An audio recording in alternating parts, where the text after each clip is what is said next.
The Embrace is a bronze sculpture by Hank Willis Thomas, installed on Boston Common in Boston, Massachusetts.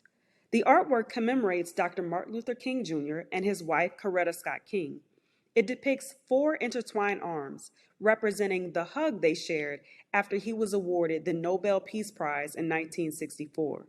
I don't know how you all feel about this tribute to the icon and master teacher, Dr. Martin Luther King Jr., but I am not impressed or pleased. Of all the many causes that Dr. King advocated for, rallied for, gave his life to spread awareness for, an embrace is the least memorable of all. I realize that much of Dr. King's legacy has been reduced to the harmonious I Have a Dream speech. However, Dr. King's values and principles far exceed the framework of a single speech. Furthermore, prior to Dr. King's assassination, he would candidly admit that the dream had become a nightmare.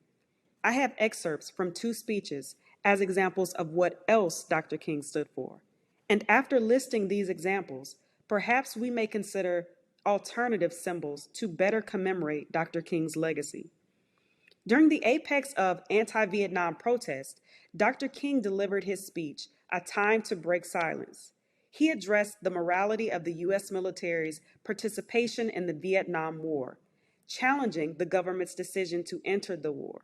He stated, "It is curious that the Americans, who calculate so carefully on the possibilities of military victory, do not realize that in the process they are incurring deep psychological and political defeat. The image of America will never again be the image of revolution, freedom, and democracy, but the image of violence and militarism."